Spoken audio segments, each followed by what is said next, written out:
Bonjour à tous et à tous. Merci pour votre patience. On est désolé pour le délai de connexion. On est toujours en train de tenter de se connecter avec la collègue milanaise. So, hi, welcome everyone to this presentation on obstetrical violence from an Italy and European perspective. The presentations will be in English, but I will say a few words to begin the conference in French. So my name is Audrey Ferron Parayre. Je suis Audrey Ferron Parayre, professeure agrégée à la section de droit civil de l'Université d'Ottawa. Et j'effectue présentement une année de recherche ici au CRDP à l'Université de Montréal. Avec le soutien financier du CRSH et des IRSC et avec l'appui technique du CRDP, je suis heureuse de vous accueillir aujourd'hui à cette conférence qui porte sur la violence obstétricale et la violence gynécologique. Un sujet qui est apparu relativement récemment dans le paysage social, médiatique et juridique au Québec, qui fait écho notamment au mouvement MeToo. Les violences obstétricales et gynécologiques peuvent être définies comme des actes, des paroles ou des omissions qui se produisent au cours des soins obstétricaux et gynécologiques et qui sont qualifiées de maltraitants, d'irrespectueux, de non consentis, d'abusifs ou encore de discriminatoires par les personnes qui les subissent. Elles sont des manifestations de la violence fondée sur le genre, plus particulièrement dans un contexte de soins aussi qui rend les personnes vulnérables, et s'inscrit aussi dans des rapports de genre, des rapports sociaux et des rapports culturels qui sont inégaux. Donc, au cours des dernières années, on a eu plusieurs manifestations des violences obstétricales et gynécologiques dans les médias. J'ai mis là sur le PowerPoint quelques qui ne fonctionnent pas, quelques captures d'écran des dernières années dans les médias, dans la presse, sur Radio-Canada. On a rapporté des soins gynécologiques, particulièrement des pauses de stérilet ou des retraites stérilets qui étaient faits sans anesthésiant et dans la douleur par les femmes. Les violences obstétricales ont reçu aussi de l'attention de la part des médias dans le contexte des accouchements. Et on a beaucoup plus récemment, il y a à peu près un an, fait état aussi des stérilisations forcées chez les femmes autochtones à la suite de la publication du rapport de Sylvie Basile sur ce sujet-là. Vous avez peut-être vu dans le chat qu'il y a un petit mot de passe qui est apparu, pas un mot de passe, mais un petit hyperlien vers le logiciel Wordly. Ça va vous permettre en fait de suivre la traduction des propos en anglais vers le français si vous le désirez. Ou ça va vous permettre aussi, si vous choisissez la langue, de faire la traduction directement en italien, ou si c'est plus facile pour vous. Et donc, voilà, le mot est ici. Si vous voulez l'utiliser, sentez-vous bien à l'aise d'utiliser la traduction. Vous allez voir qu'elle est c'est un peu lent, donc ça va être décalé par rapport à ce que les gens disent, mais ça peut être tout à fait utilisable. Je vais maintenant passer à l'anglais pour vous présenter les deux conférencières, en espérant que la conférencière qui est actuellement en Italie puisse se joindre à nous. Donc, Marilisa D'Amico is Professor of Constitutional Law at the University of Milan, Department of Italian and Supranational Public Law, and Vice Rector for Legality, Transparency, and Equality of Rights at the University of Milan. She teaches constitutional law, constitutional justice, and women's rights in the constitutional states at the Department of Italian and Supranational Public Law. Professor D'Amico's scientific research involves, among many other things, constitutional justice and human rights protection, including voluntary termination of pregnancy, medically assisted procreation, LGBT rights, and women's rights. Her presentation, again, if we can connect, wishes to describe and examine how gynecological and obstetric violence is conceived and eventually tackled within the Italian legal system. The investigation will interlace a normative approach looking at the existing legal provisions applicable to this form of violence against women to then verify to what extent national courts effectively acknowledge this violation of women's human rights in a way consistent with the constitutional principle. Then Costanza Nardocci is assistant professor in constitutional law department of Italian and supranational public law at University of Milan. She teaches gender justice, women in tech, new frontiers of gender-related rights and artificial intelligence, public constitutional law and human rights and climate change. She's the teaching coordinator of the postgraduate course on gender-based violence and a member of the steering committee of the human-centered AI Plus lab project within the U7 Plus Alliance. Our presentation aims at examining and discussing the status quo of legislators and courts' responses towards obstetric and gynecological violence across Europe, hinging on the multi-level system of human rights protection featuring the European context. Her presentation will intend to disclose the most prominent challenges and gaps in the effective safeguards of the victims and to highlight the latest updates on a domestic and supranational basis. So welcome with us, Costanza. I think we're going to start with your presentation. Yeah. Thank you. Okay, so first of all, I'm very honored and thankful and grateful for being here at the University of Montreal and to have been given the chance to actually explore a topic that in Europe is still really not that much explored. So this kind of connection between the Canadian experience, which is for us a landmark experience with Europe, with the European scenario and Italy specifically, is very relevant for our research on women's rights on the one hand and violence against women, because, and I will say it at the very beginning of my presentation, Europe is featured by a trend to kind of keeping separated these two issues. So on the one hand, all the issues surrounding women's human rights, and even including reproductive rights for sure, abortion rights, medical assisted procreation, for example, and on the other hand, violence against women. But there is a really lack of interaction among the two prospects.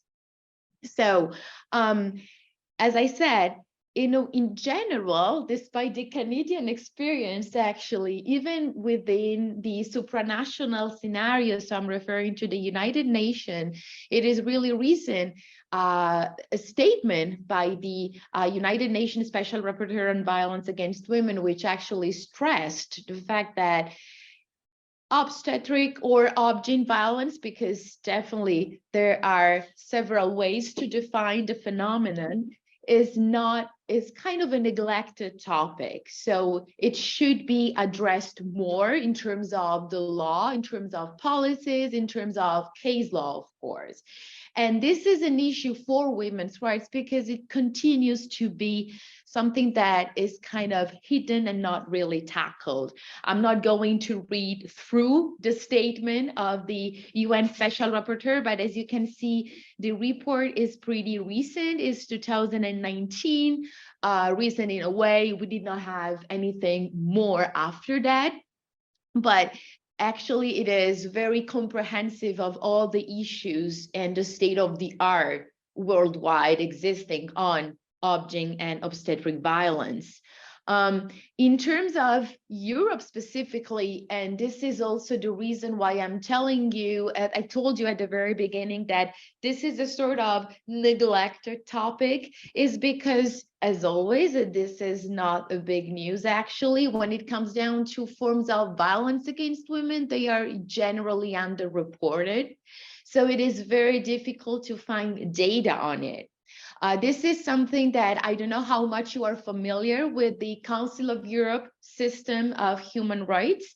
We do have a convention, the Istanbul Convention, which is more or less the parallel of the Belém do Pará Convention within the Inter-American system of human rights. And we do have a treaty body, which is not actually, it is not really a judicial treaty body, which provides data and collect and gather data on forms of violence against women. Actually, we do not have data on obstetric and obgyn violence gathered by the Grevio, which covers 46 member states. At the very beginning, there were 47, but then, as you know, Russia has been recently expelled. So right now we have like a coverage of 46 member states, no reference to obstetric and obgyn violence in terms of the data in the annual review reports, and neither in the country-specific reports on each state. So this, something happened with my presentation. Okay. No, I don't see my presentation. So sorry, but I can keep going. So you can see here actually that these are data that I actually gather doing a little bit of research. So actually these are certainly official data, but they are not official in the sense that they've not been published by institutional supranational organizations. So these data do not come neither from the Council of Europe, neither from the United Nations. So basically, as you can see, nevertheless, the issue is actually very prevalent and severe in Europe, despite the fact that it's kind of hidden and reported, and I would say even more neglected in a way. So as you can see, in Spain, we have 67% of reported cases, which is a lot. You have also some data with respect to the situation in the United Kingdom, in Switzerland, in Belgium. Actually, the percentage is very high. So we have 1 out of 5. Even in Germany and in the Netherlands, we have some very high levels, so 76% of women experiencing obstetric or obgyn violence during childbirth. So actually, the phenomenon is truly underreported. So my goal was here to actually showing the mismatch between the reality of the phenomenon and actually the acknowledgement that it doesn't exist within the supranational system of human rights law. So since it is underreported, since the supranational system of human rights law, so the Council of Europe first, the European Union especially, are not actually tackling officially, and I will explain you better later what I mean by officially or formally, we know that NGOs are actually doing a very good job in actually unraveling the topic. So I just here wanted to show you 2 leading examples. One comes from France and the other one from Croatia. So 2 very different countries. So the other thing that I thought it was like interesting to share with you was like the fact that the activities of NGOs in the field is kind of widespread, even in countries. I'm specifically referring to Croatia, which is like within the European Union, not exactly in the western and richest part of the country, and yet there are movements and NGOs are actually doing a lot and actually endorsing a leading role to boost the attention about this phenomenon. Yeah. So in terms of, as I told you, not specifically or formally or officially intervention on the topic, because basically we have a tendency to resort to soft law mechanisms in Europe. And when I refer to Europe, again, I refer to the European Union and to the Council of Europe. So yeah, probably is it right to say that there is a lack of acknowledgement in terms of the law, okay? And when I use the term law, I'm not specifically talking about domestic law in a constitutional purely sense, but at least I'm talking about legal provisions that courts and tribunals can actually apply, because the issue, we know that, is the fact that the less we have legal provisions on a phenomenon, the less we will have case law on that. And interpreting forms of violence is already a big deal. Guess what happens when forms of violence are coupled with reproductive rights. So it's a big deal for Europe as for now. The only case in which actually we witnessed a tentative approach to, in a civil law country, to adopt a law is in Catalonia in Spain, because in 2020, they adopted a law. We will see whether this leading experience will spread across the country, meaning in Spain, and eventually in the other countries of the European Union. But yet again, there is no treaty in the European Union nor in the Council of Europe that specifically refer to obgyn and obstetric violence. So I have no idea where I'm going. This is actually a little bit of the mood or the rationale behind the presentation, because when there are gaps and, you know, there is the need of sort of building bridges, it is very difficult to find a true direction to examine the topic. And what I did in my research was actually trying, okay, so Professor D'Amico joined us. I actually saw her just now, I'm sorry. I'm so happy that she's with us, because I was stressed because we were having technical issue as always, because when we are, the COVID told us this, there are always things that happen. We are using Teams, so we are sorry if using Zoom is not actually our, best expertise, but I'm really happy that she was here, because it wouldn't be the same for me if she wasn't be here, because she's my mentor basically, and so I needed her to be here. So thanks a lot. So I'm sorry for the this, and just go back to what I was saying. So basically I tried to verify and look into my research whether, regardless this tendency to adopt a soft law approach, the Council of Europe and the European Union are actually doing nothing about obstetric and obgyn violence, because it seemed to us a little bit weird, because actually we discussed a lot about violence against women, which is a key topic for the Council of Europe and for the European Union these days, and in the last years, because if you think that the Istanbul Convention came into force in 2011, and the European Union is actually discussing the adoption of a directive to tackle the phenomenon. These are pretty recent phenomenon, even though, yes, violence against women is definitely not a new phenomenon. So what it is, we never even talked that much about reproductive justice, which is an interesting wording to define what we're going to tackle from the supranational perspective. So yet again, I'm referring to the UN to actually have an idea of which are the types of forms of violence that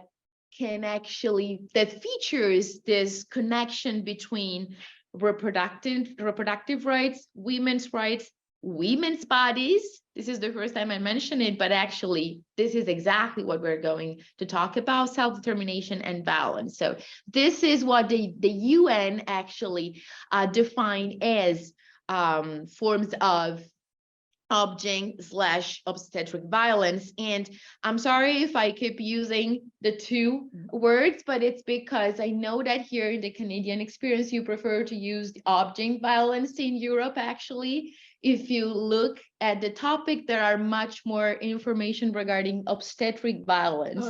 So this is also a mismatch, or something that we could even maybe perhaps explore a little bit. The reason behind, the rationale behind this mismatch in the definition.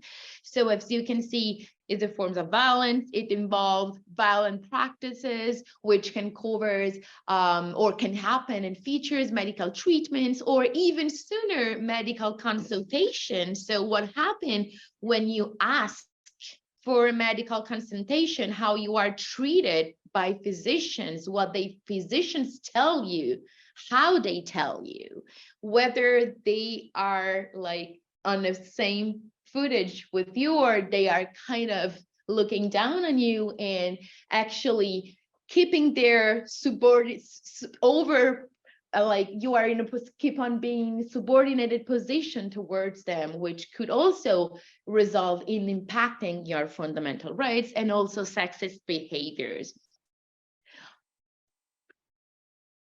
Okay, so in terms of the Council of Europe, so first scenario, we do not have in the Istanbul Convention no reference, as I told you, to object and obstetric violence, especially, but we do have a non-exhaustive list, of course, of forms of violence against women, some of which could also be regarded or included as forms of object and obstetric violence. And I'm referring to sterilization and forced abortion first, female genital mutilation, especially. The point is, and I will get back to it at the very end, the problem with the Istanbul Convention and our, Europe's supranational understanding of these forms of violence is that they are interpreted and perceived as cultural or tradition-based practices rather than as forms of obstetric violence. So there is a mismatch. So it seems like they are something that belongs to more to the minority discourse rather than to something that actually features and can harm every women's rights. And this is a huge gap that we should all fill. So in terms of soft law, what do we have? We have a resolution of the Parliamentary Assembly of the Council of Europe in 2018, okay, and following another meeting was really relevant in tackling, or at least starting to addressing the phenomenon in 2019. So this, especially the first resolution, is very interesting in terms of the content within the Council of Europe also, but then Professor D'Amico will tell you more about the role of the European Social Charter and of its treaty body. Since we do not have a reference to the right to health in the European Convention on Human Rights, which is a big gap, because this is one of the reasons why it is so complicated to bring cases towards the European Court of Human Rights when it comes to women's rights, reproductive rights / reproductive justice, and the right to health, because we do not have a substantial conventional provision to rely on. But we have another convention that is the European Social Charter, which actually provides for the safeguard of the rights to health. But nevertheless, we do not have case law within the European Social Charter dimension regarding specifically, again, object and obstetric violence, which could perhaps suggest that safeguarding the right to health at the supranational level, maybe it's not enough. Maybe we should endorse a more gendered perspective, reality and understanding of the right to health when it comes down to women, reproductive rights, and forms of violence.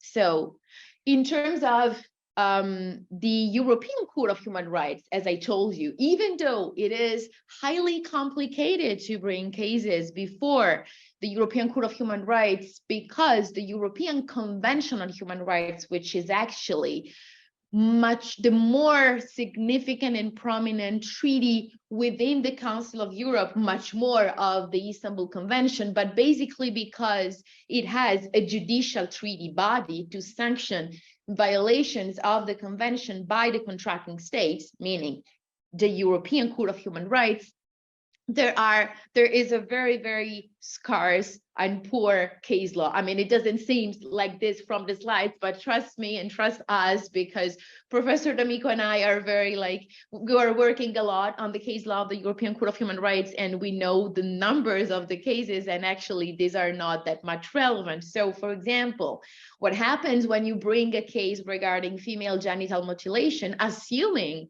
that female genital mutilation is actually a form of obstetric violence.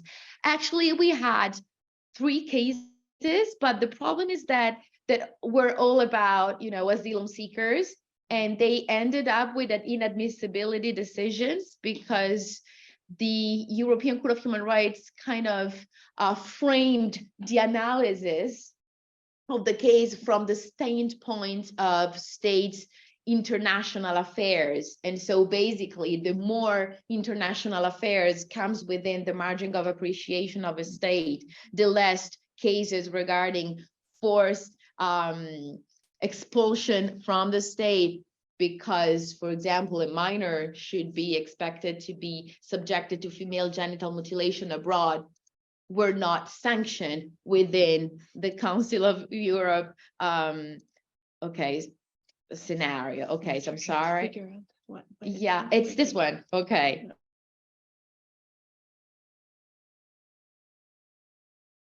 Few cases about the lacking safeguard of the right to privacy during childbirth.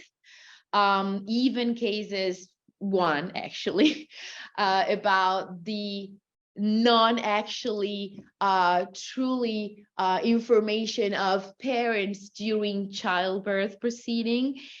We had very recently, though, two interesting cases about forced sterilization. One against Slovakia and the last one against Russia. This will be maybe one of the latest, as I told you before, because Russia actually was recently expelled. These are two interesting cases because the European Court of Human Rights actually described forced sterilization as an inhuman treatment. So it did not come too far to say that forced sterilization is torture. Neither it said that it's a form of obstetric violence, because this is a neglected term in the case law.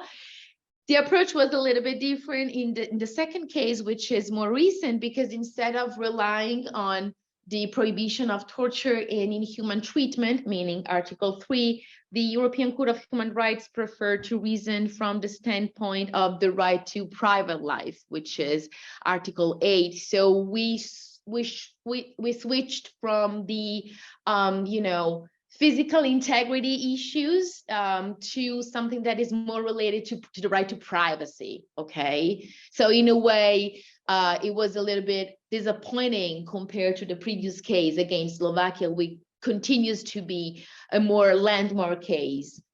And also, I don't know if you know about the situation in Poland that, okay, so yes, but there were some very interesting cases regarding mistreatments in abortion care, which were actually pending right after the judgment of the Polish Constitutional Court, which basically declared abortion unconstitutional.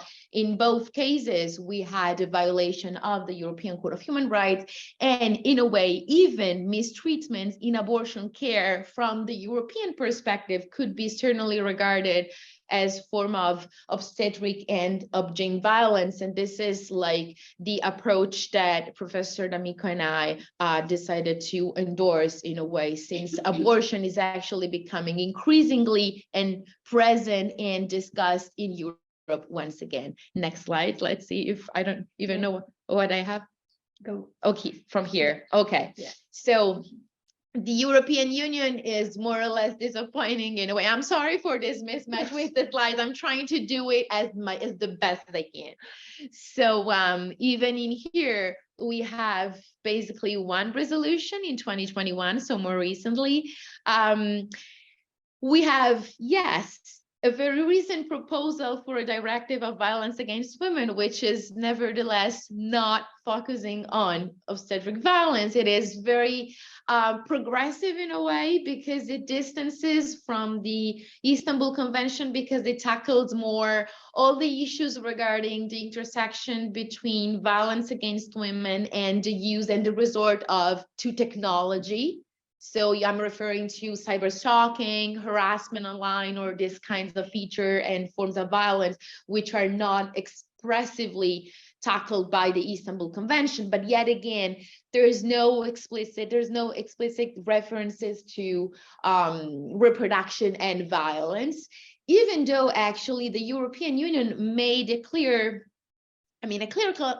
statement right after what happened in the US following the Dobbs case on abortion, because the European Union institutions proposed to amend the European Charter of Fundamental Rights by including a specific article safeguarding the right to safe and legal abortion. And I think that this reference to abortion and safety in a way is interesting to frame a little bit more the abortion discourse in what might be called and defined as violence when it comes to abortion procedures, because we used to talk about legal abortion, less about safety. And actually, this is something that is another gap to fill. So safety in medical procedure is important. So we're all about, talking about what's going on, because in Europe, and also for this, anti-abortion movement, but Professor D'Amico is the expert, so I'm not going to say anything more about it, but actually it's interesting to mention this, this initiative. So from a comparative perspective, as I told you, there is no European Union country that has a law on obstetric violence, with the exception of Catalonia, but Catalonia is like a region within Spain. So we will see. These are the key features or reasons to this is my interpretation of the reason why we do not have laws on this. So firstly, because, as I told you at the beginning, it seems to be a separation between reproduction and violence against women, as if reproduction was something natural and not specifically related to violence, or something that is not subjected to violence, because it's something that women are supposed to give birth. So why talking about violence? I mean, you should give birth with pain. So this is the gender stereotype, right? So also, because, as I told you before, there is this distinction, which is related to this fake universalism that features a little bit the European scenario, between forms that could be maybe you in Canada called as forms of object violence, and we called cultural practices, forced sterilization, and even female genital mutilation, even though when it comes to forced sterilization, actually sometimes they are even, realized and put in place by the government. So the question is, whose cultures are we talking about? Because maybe it's not truly a minority culture that we are actually witnessing. So yeah, we do not have, like, beside what Professor D'Amico will tell you about the Italian situation, significant updates in terms of the progression towards the acknowledgement of object violence. This is actually, it's interesting that I said domestic violence, because in Europe it's all about domestic violence. So that was like a lapsus, but forgive me. So, okay, yeah, almost closing. So as you know, we should look at the experience of Latin American, South American countries, because besides Canada, because actually they were the first one adopting laws on this. There was even, like, very recently a landmark case by the Inter-American Court of Human Rights against Argentina this year, which is the first time in which a court define what obstetric and object violence is. So I kind of invite you to take a look at the judgment, because it's a groundbreaking judgment for understanding what do we mean. Maybe we will, succeed in having a consensual definition of what it is, this phenomenon. I don't know, we will see.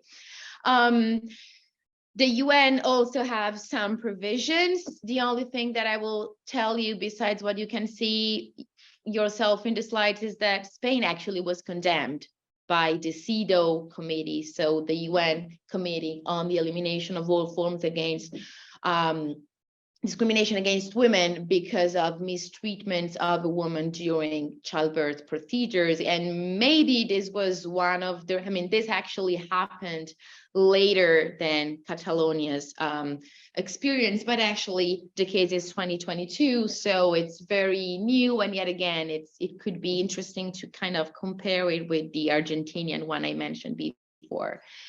Just to close it, one thing about the fact that usually there is an interest for actually intersect object balance and intersectionality, because the victims of object balance are much more often women belonging to minorities. This is also something that, again, the UN Special Rapporteur highlighted in 2019. So this specific regards to, minority women. These are examples of minority women, women belonging to some, social groups that are much more exposed to being victims of forced sterilization in Europe. Maybe rural women and indigenous women a little bit less, but we still have cases in Finland or in the Northern Europe, especially. And keep in mind that forced sterilization has been defined recently for the Roma Statute as a crime against humanity. So this is also another interesting part. No common legislation on forced sterilization, but we have 11 European Union countries that criminalize the practice, 14 countries that legalize the practice, and 3 countries within the European Union which allows the forced sterilization of minors. So this is the status quo of Europe. And I think that this actually tells a lot, and I don't need to tell you more about it. Eastern Europe actually is the area where this phenomenon is predominantly, shared and spread, especially to the detriment of Roma women. And these are also cases beyond Europe that you can look at in case you're interested. So there is a need to conclude, is our question, to move forward and to strengthen the relationship between violence against women, reproductive rights, and obstetric violence. So to actually have a better exchange among continents, especially. And these are basically, questions. So the long way ahead. So why and if we will be able in Europe to move from talking about abortion to talking about violence and reproductive rights. And so to link the two aspects, when, we will be capable to envision this form and to give these new forms of violence a true relevance in the European scenario. Okay.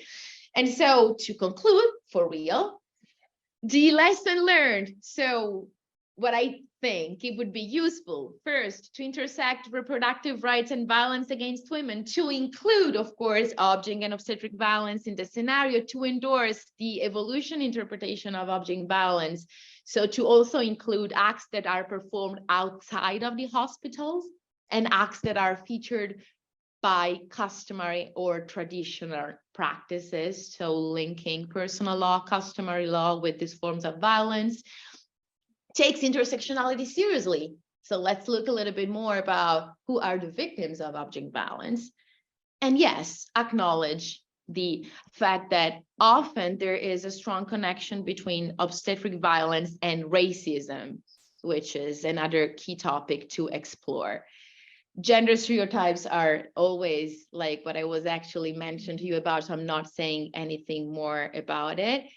And these are basically 2 other open questions that I leave on the table for the discussion. So is object violence could be regarded as torture, and what's the relationship between object, obstetric violence, and rape?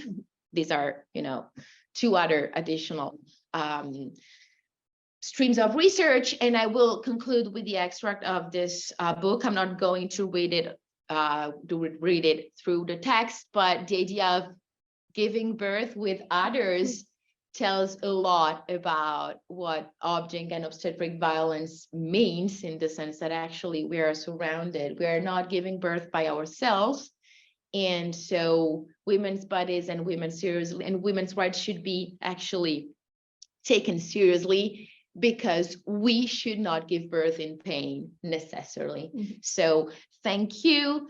And I'm so happy to give now the floor to Professor D'Amico, and I thank so much Audrey for the invitation. First of all, I apologize for my connection, problem connection, but today I have an official account because I am vice rector of my university, and this could be the problem. And then today is a holiday in Italy, and so I couldn't ask nobody. So I'm here with the account of Dr. Di Giovanni that I help, who I thank very much. And first and second, I'd like to thank very much Professor Audrey Ferron Parayre for the invitation, for which I'm truly honored. I regret very much not to be here with you, and I do hope there will be additional chances soon to meet in person, and I wait for you in Milan very, very soon. I think that we could also organize, Costanza could organize in these days your visit in our university. And another thing, as vice rector of my university, I'm very happy and I'm very interested to establish a formal connection with with your university and your research group, and also with the faculty of law, your faculty of law. So I think that this changement, it was better because Costanza did a very, very brilliant presentation. She's much more brilliant than me, in particular because she's younger, and so she's very enthusiastic, and her English is so fluently that I'm very embarrassed to talk after her. But it's better to start from Europe and from the international perspective. I think it's better so in this way because Italy. This is a topic that Europe, but in particular Italy, left behind in the overall debate on women's rights, and especially on violence against women. So I will endorse in my presentation a country-specific approach by examining and describing the up-to-date status of obgyn and obstetric violence in the Italian legal system. And I will explain with more details that Italy does not specifically address the topic of the obgyn and obstetrical violence directly. There are certainly laws tackling violence against women, and also a comprehensive legislation on abortion, and even a still controversial law on medical assisted procreation. However, the link between violence and reproduction has not been placed at the center of the national political agenda. There are, of course, not only negative notes. Italy, as I will show, paved the way as it was one of the first countries to adopt a law on gender medicine, acknowledging the importance of envisioning medical treatments tailored for the specific of women and their bodies. And I'd like to add another thing. In this last day, I had the opportunity to ask and to ask my doctor colleagues something about this problem, Italian doctor colleagues, and in particular the director of an important hospital in Milan, who is very interested to work with us about these topics. So I discovered that the Medicine and Gynecology Scientific Society don't recognize this phenomenon as a form of women violence, as a form of violence. But many documents affirm that is a phenomenon limited to an area of the country. But the important thing that I want to underline to open this presentation is that at the same time, all these scientific society organizations focus on, in last year, better tools for childbirth. So this means that the phenomenon exists, and they And we use different words, but the phenomenon exists and is investigated, and we are doing something very important also for society. In my presentation, I will therefore discuss some of the most relevant aspects surrounding the status quo of what Italian law does not qualify as obgyn or obstetric violence, but that nevertheless, I believe, should on the opposite be included in the obgyn violence discourse. Lastly, I will also provide some guidance highlighting some phenomena that I strongly believe should be similarly considered and included in the phenomenon of obgyn and obstetric violence. Let me know how long can I, or you tell me, Costanza, write me how long can I talk in at the end when you want that I go to conclusion. I don't want to bother you. So I have 20 minutes. 20 minutes. Okay, 25 minutes. It's okay, or too much? 20 minutes. Okay, 20 minutes. Thank you, and everyone. We could start with the presentation. I will begin with underlining that certainly the advent of modernity and industrial society has triggered in Western countries the medicalization and predominantly total hospitalization of childbirth. Thus, the political cultural category of obstetric violence emerges from the intersection of this process of civilization along with increased sensitivity to the issues of gender-based violence. Given that it is a relatively recent category, as discussion began in the 1970s, it's not possible to provide an unequivocal definition. In general, obgyn obstetric violence was originally understood as a form of violence occurring when pregnant women are treated as patients incapable to exercise their rights to self-determination, emotionally unreliable, and undeserving in information and involvement in choices on childbirth and labor. Labor together with pregnancy would no longer represent a natural process, but rather a pathology in need of surveillance, hospitalization, and control over women and their bodies. So we can start with the slide 2. The phenomenon may manifest through various routine practices implemented in healthcare institutions, such as compelling women to remain supine during childbirth and prohibiting partners' access to assist medical proceedings and treatments. Obstetric and obgyn violence continues to face with derisory comments, misogynistic attitudes, insults, and other expressions of contempt, even with explicit references to sexual activity and or mother's inability to manage to the delivery, to give birth and bear the pain.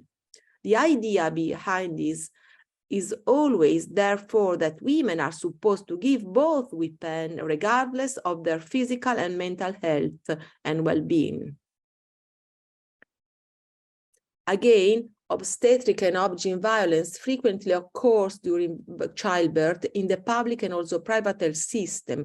The hierarchical conflict between the relevant specialists, defensive medicine, the abuse of medicalization, the cultural prejudice about the pregnant women's inability to make decisions is another key feature of this specific form of violence.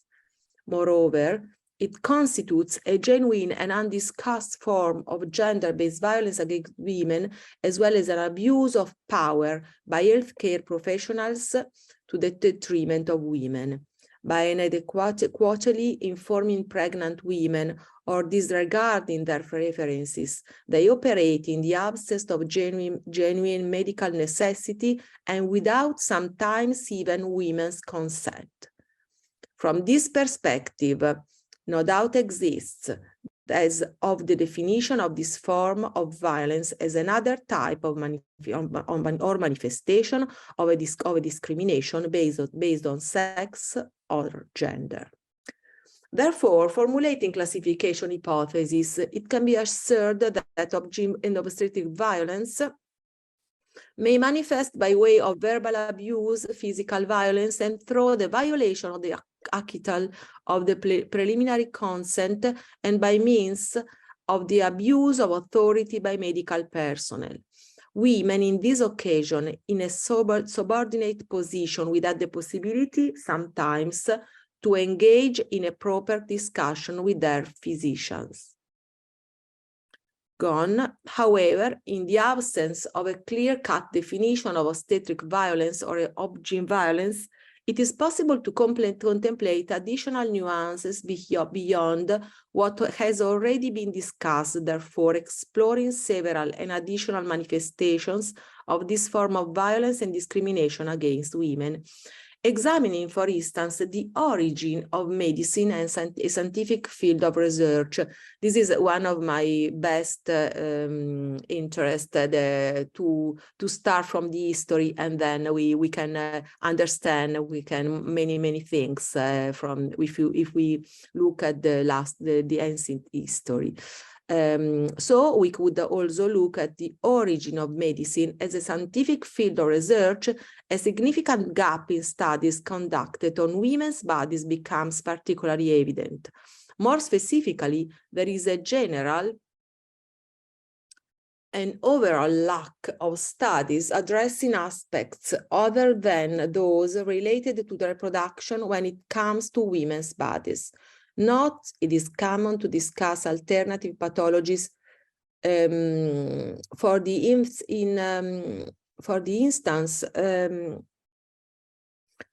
featuring women, or even more to witness and acknowledge the possibility that women may manifest symptoms other than those shown by men. As widely known, medicine has ancient origins dating back to the studies of Hippocrates in ancient Greece. The Hippocratic scholars authored many treatises on gynecology, where, however, women were predominantly defined in the context of reproductive functions as, I quote, a warm and moist creature with skin that is porous like a sponge, absorbing bodily fluids produced by food in greater quantities than necessary. In the Aristotelian Galenic theory of humors, for example, women defined by the philosopher as crippled males were depicted as unique sexual beings inferior to men, and their inferiority was believed due to their temperature. Temperature was in fact considered as an essential characteristic of the hierarchical opposition of the four elements of the cosmos: air, water, earth, and fire. Considered an inverted man, women were gradually excluded from medical studies through the application of a false neutral model based on which our research was conducted, meaning aligning predominantly, if not exclusively, targeted on the male body.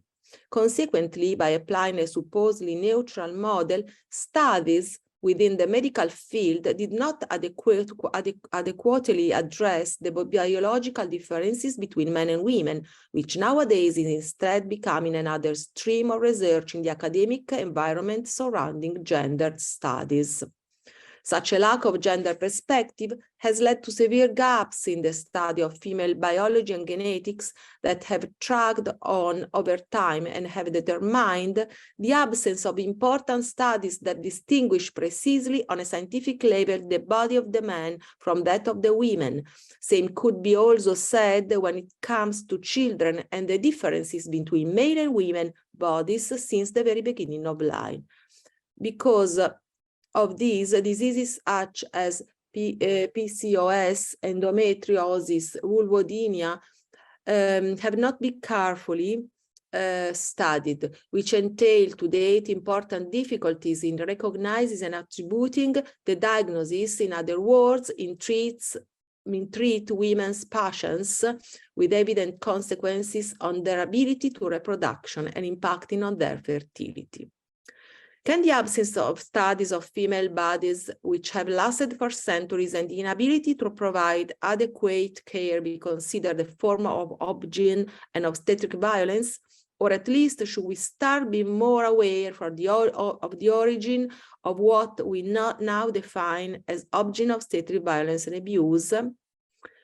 Moving forward, and moreover, women's rights can be undermined and violated by additional forms of violence, including discriminatory and offensive language expression. On this, in fact, language possesses a strong impact on impairing human rights, and especially in the field of obgyn obstetric violence, women are often targeted with offensive expressions and insults while hospitalized or subjected to the diagnosis and even consultations. And I think that obgyn and obstetric violence might therefore also be considered as resulting from the discriminatory use of the language. This is another important point. We have to go on, but we could also discuss about this. After outlining this hypothesis regarding what should be understood as obstetric violence or obgyn violence, it is appropriate now to proceed with transforming these considerations into a legal technical language. In other words, one must inquire about the legal definition of obstetric violence and obgyn violence. Despite the lack of universal definition alongside that suggested by the World Health Organization, the first country worldwide to legally define obstetric violence was Venezuela with the Ley Orgánica sobre el Derecho de las Mujeres a una Vida Libre de Violencia. And the Article 15 is very important about it. We can go on.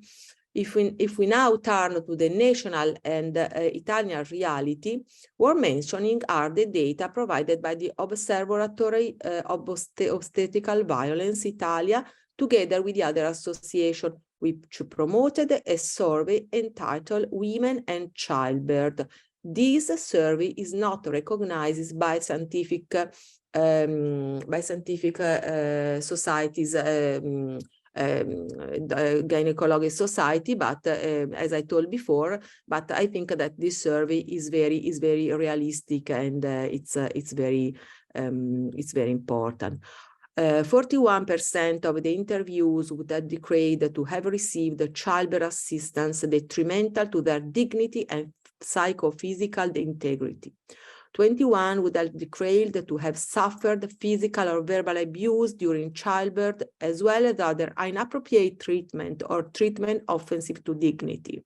Because of the trauma experienced during labor and delivery, 11% of mothers reported that they prefer to postpone this decision to experience another pregnancy for many years. And 6% of mothers declared that the trauma was so severe that they declared not to have any more children. We can go on. Italy, in particular, featured a strong medicalization of childbirth and pregnancy, which is accompanied by vulnerability factors that produce a victimization of the subject. And as Costanza told before, so we can go on, but there are an intersectionality problematic very big in this context.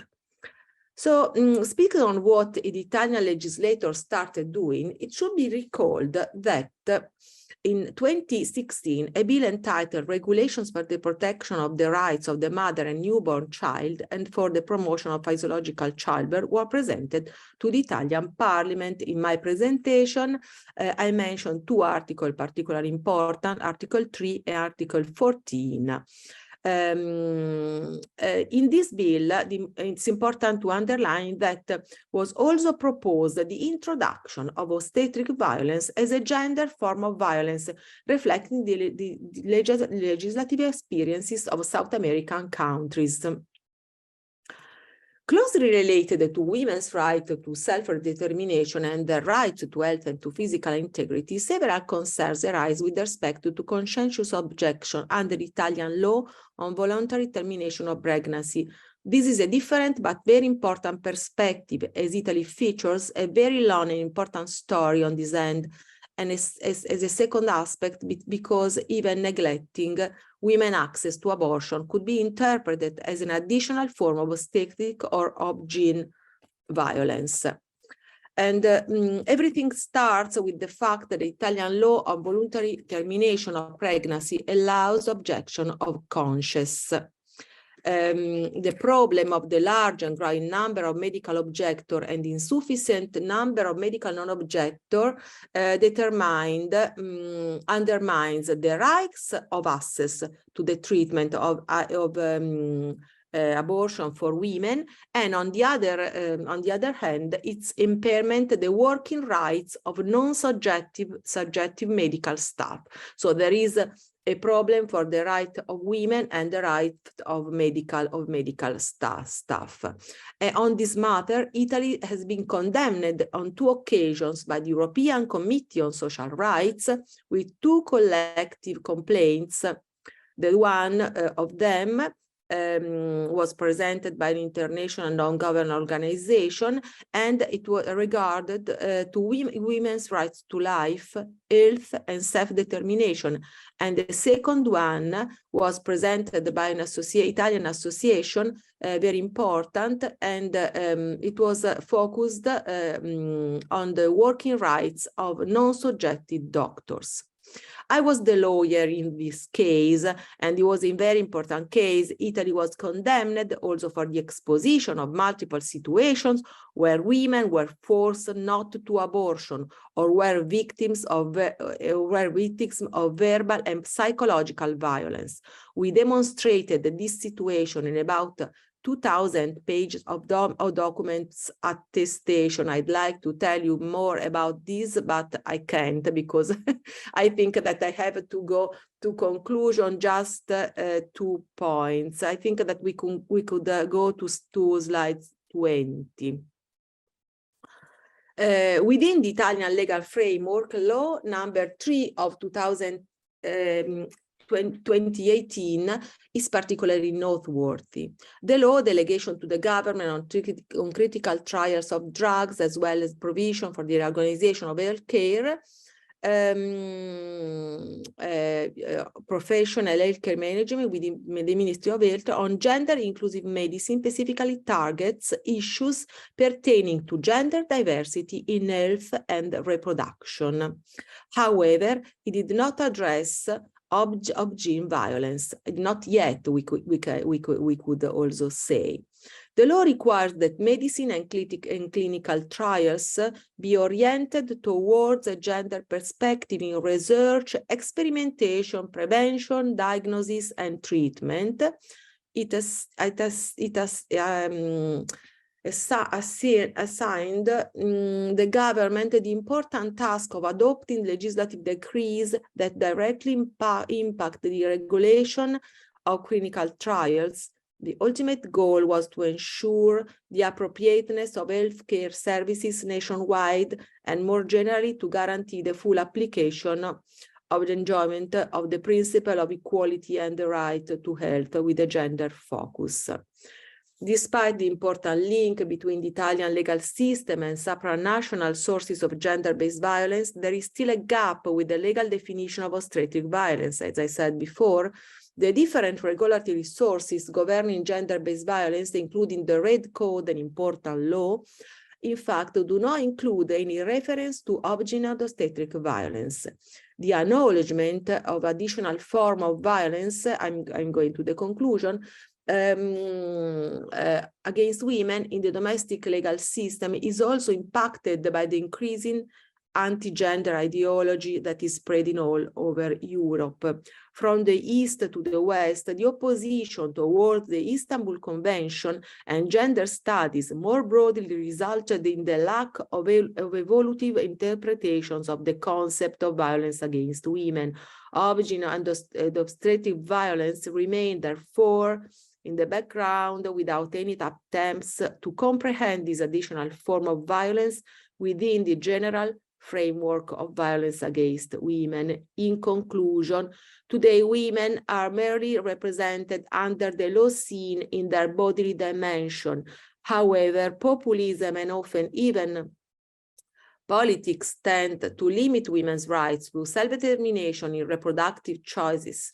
The lack of sensitivity and of a true awareness of the implication of obgyn and obstetric violence severely impact on women's rights to give their consent when it comes down to choices over their bodies. In light of the above, the lack of legislative responses continues to lead to serious violation of women's rights, lack of diagnosis, physical violence, verbal and despairing violence. As a final remark, I hope that an exchange between Italy and Canada that did and still do so much on this form of violence could result in strengthening and boosting, perhaps and hopefully, the introduction of this new but certainly neglected form of violence within the Italian legal system as well. Thank you very much for your attention, and I apologize again for my connection problem. Thank you very much, Professor D'Amico. That was very interesting. Thank you to you too, Costanza Nardocci. Am I saying it right? Nardocci. Nardocci, okay. So we have a few minutes left. If someone has questions, people in the room, I can say it back if you want to ask the question in French or English. And if you want to ask question in the chat, I can tell the questions also. So I'll just repeat the question. So first, do constitutional court have decisions in Italy larger than just abortion? And the second question, can you repeat it?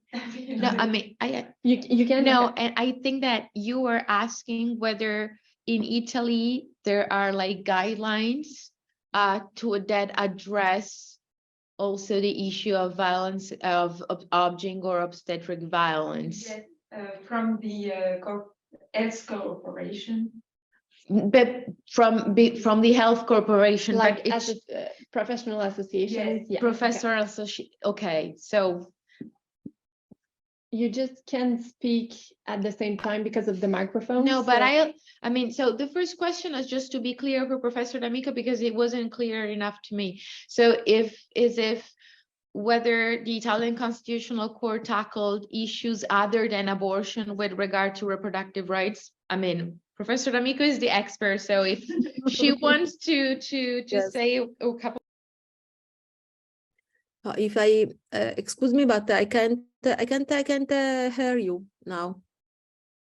It's Okay. Now you hear me? Can you hear yes, me? now it's okay. Okay, it's just that, sorry, Professor D'Amico, you cannot speak at the same time as we do. So if you're ready to answer, I'll just cut the microphone. Yes. It's a very interesting question, because Constitutional Court opened the way for abortion in Italy, because we had a penal code until fascism, from fascism, our penal code until 1975 prohibited abortion, and the